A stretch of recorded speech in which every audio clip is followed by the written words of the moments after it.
Yo! It's your boy, FanFirst Official Studios here, and I'm so happy. I know why. We just hit 200 subscribers. Boy! That may not seem a lot to you, but it's a lot to me, because I said literally at the beginning of this year I want to hit like 400 or 500 subs before Flash Series 3 and Batman Series 1 on my channel airs. But I think we can exceed that. We can go past that and, oh God, let's just keep on growing. Let's keep on moving. But today, I'm here to talk to you guys about, as you know from the title and why you clicked on it, the best Doctor Who series ever. Now, some of you may know what it is.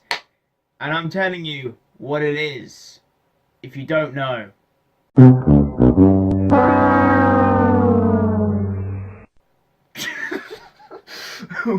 Oh my God. I started off as a high right now because I am excited to tell you and explain why this series in particular is the best Doctor Who series of the entire universe. And it is Doctor Who Series 4. That's right, guys. That amazing one with the pairing of David Tennant and Catherine Tate, the Doctor and Donna, the 10th Doctor and Donna. It's amazing. It is just full on amazing. There is not an episode I dislike, apart from the Doctor's daughter, but I still can watch that episode and somewhat enjoy it. There's some elements in it that I enjoy, some I don't, but every episode has its strong points. Are there flaws? There's some episodes where there's a tiny bit of flaws in some episodes, but there is not a series without its flaws. And I'm just telling you, Series 4 is fan-fucking-tastic. Because it is my favourite series of all time, and it's millions and millions of other people think it's the best series as well. And I'm telling you, it is. It really is. Nothing can compete with this series. Nothing can compete with this. Now, let me tell you and get into some of the facts of why it is the best series ever. The story arcs. Oh boy, the story arcs. Every series needs a story arc. That's why Series 11 failed. It had nothing. That's why Series 7 somewhat failed, because the story arc sort of came in the second half. But Series 4 has the best story arcs, because there's more than one story arc in it, and that's just what makes it so cool. We have the Doctor Donna, we have the Lost Planets, we have Your Song Is Ending, which leads into the specials, we have the bees disappearing, all of those connecting to the finale, we have the Rose. There's so many cool stuff going on with this series, and we have of course in episode 2, Fight of Pompeii, we have some of the future being told by the soothsayers, saying, oh, there's something on your back to Donna. That led to Turn Left episode. We had She Is Returning, which obviously led to Rose. And we had Rose appearing at the end of episode 1. We had, you know, there were some screens of her. Oh, Rose is there, Rose is there, Rose is there. And it's just so cool. The structure of this series is phenomenal. It is honestly amazing. And then in episode 3, we had the Dr. Donna, which led into the finale, because, you know, Donna combined herself with the biological Meta-Crisis Doctor, and then boom, boom, boom, boom, we have the Dr. Donna story arc. We have so much cool stuff. The bees disappearing was the triangle scale something, I think. I can't remember what the 10th Doctor said. It's like the it's something T, but it's just so good. And let's just talk about the consistent episodes. Episode after episode after episode after episode. It's just so good. Oh, episode 1. Episode 1, Partners in Crime, just proves that you don't need an epic, explosive opener to start off a series. That's what I liked about RTD's openers. They weren't explosive. They were just amazing without being just so big and open like that. You know, we don't need Daleks in an opening story. We don't need Cybermen. We just need an awesome plot, introduction with characters, and it's just fantastic. The consistent episodes throughout episode 1, 2, 3, 4, 5, 6, 7, 8, 9, all of them are just phenomenal. Like every single one. We have some amazing stories, like every single one. Apart from the Doctor's daughter, yeah, I like it. I do like it, but the thing is, it's just there was just some elements in it where it's just disappointing, which makes it the weakest episode in the series. But it's still enjoyable. I do like it, and the Sontaran two-parter. Not to mention this series brought back the bloody Sontarans. Like, my God. It's just amazing. I love that Sontaran two-parter. It's in my top 15 best Doctor Who stories of all time. It is phenomenal. I do like how the Sontarans were portrayed. Some people don't like the blue armor, but I don't mind it. I prefer the black armor, but I do like the blue one. It's different, you know. It's a different design, different change. You know, it's good. It's good. I really like it. And I think another reason why I really like the Sontaran episode is it feels very Jon Pertwee-esque. The Doctor working with UNIT, because you know Jon Pertwee is my favorite classic Doctor, and I just love that. I just really love that.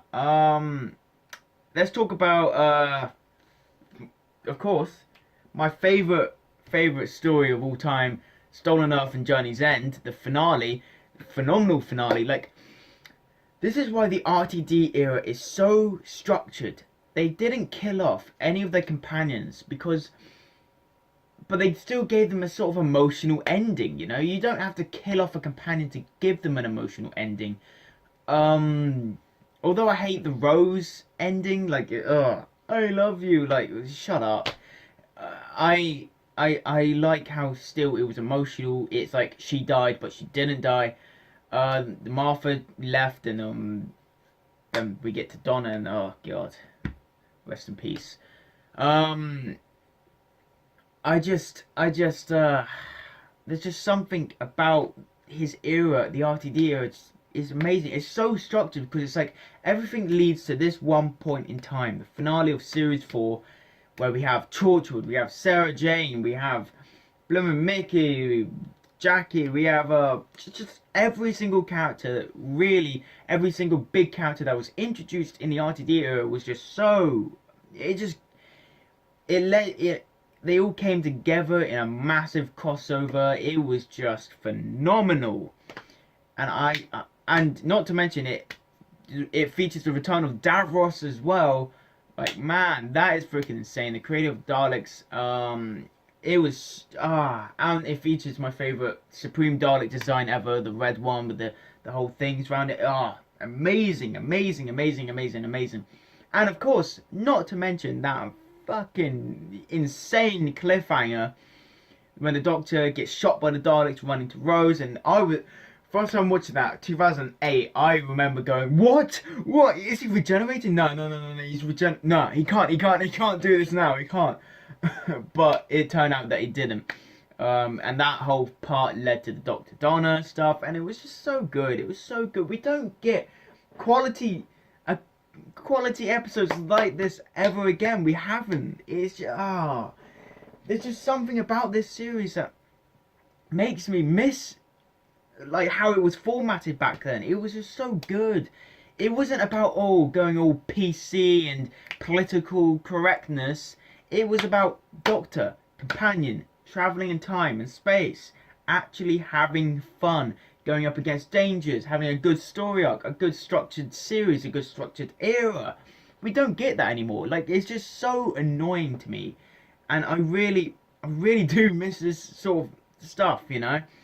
And let's talk about episode 2 for a minute, Fires of Pompeii.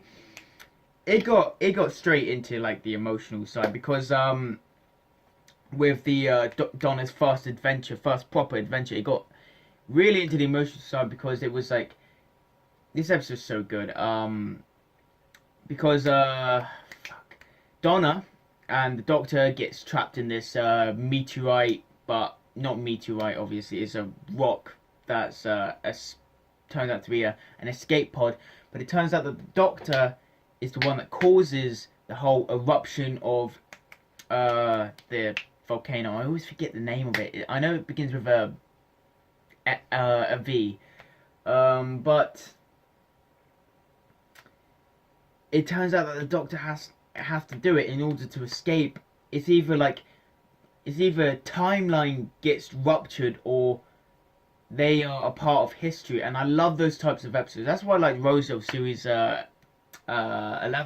because when the Doctor has to be part of history and cause these events to happen, that's what makes such a good episode. And I'm so happy that was like the second episode of series 4, that Donna's like big adventure, and it was just so sad. Then Doctor has to cause it. They fly out. Eruption happens. Not to mention Capaldi in this. Like every time I look at Capaldi in this episode, like man, he just automatically he just automatically sounds like the Doctor to me, because he's always been the Doctor. I now know why they picked him, for the 12th Doctor. He's a good actor. He's a very good actor. Let's talk about episode 3, the Planet of the Ood. My God, it went into another emotional one. When the Doctor and Donna went into the prison cells, I guess, of the Ood, and they're there holding the brain, and that really powerful music playing, the song of Captivity and Freedom, I think it is called, on the soundtrack. It just makes for such a good scene, and then Donna's going, "Oh, I want to go home," and then 10th Doctor's there like, "What?" And it's so good. We don't get this good writing again. Why? It just makes me miss actual good writing, like, come on. But of course, let's talk about the biggest and saddest end to a companion. Man, still hurts my heart to this day, because Donna's my favorite companion, and boy, is it sad. It's so sad. I think like deaths are not sadder than losing their memories, because it's like you've been with the Doctor for this extended period of time, but then after that you lose the memory, and then the Doctor is the only one that remembers. That's why I hated Hellbent even more, because they fucking took that but made it the Doctor forgetting Clara. Stupid. Sorry, I don't want to go off a rant here. I'm talking about my favourite series. Okay. The death is sort of like a death, really.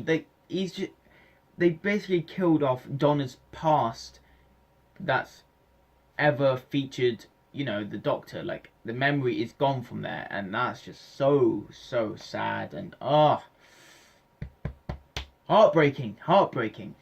But let's talk about the specials, because the specials is somewhat considered series 4 as well. We had the first special, which was the Christmas special, which was the Next Doctor. Probably the weakest one, really. I've never been too fond of this one, though. That's the thing. It is cool. I like the Cyber King. I like the Victorian setting as well. It was very cool. Planet of the Dead, probably another. It's a bit of a meh one, really.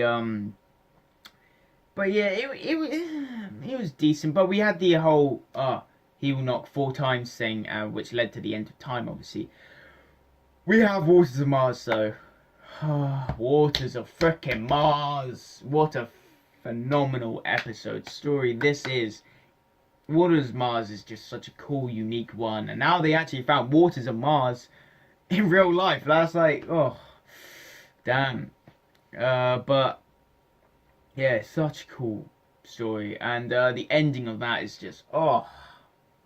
The Doctor basically nearing like a Valiard state, really. Going like full on insane. Trying to destroy or disobey the laws of time. It's just, top notch writing. I love it. Every every end of a Doctor needs to be on this impacting level like the 10th Doctor and the 9th Doctor. Like, come on now. But man, it's just so cool. I love it. I love it. I love it. End of Time as well is, nowadays it gets very controversial, but I still love it because it's an episode where I hold deep to my heart, you know. And it's an episode that I really do remember a lot of watching the first time back in 2009/10, because it was just so good. It was just so good. I liked it. The things I don't like about it is what they did with the Master and his electricity powers. I'm like, well, what is that? But yeah, there's just so many reasons why Series 4 is the best series of Doctor Who ever.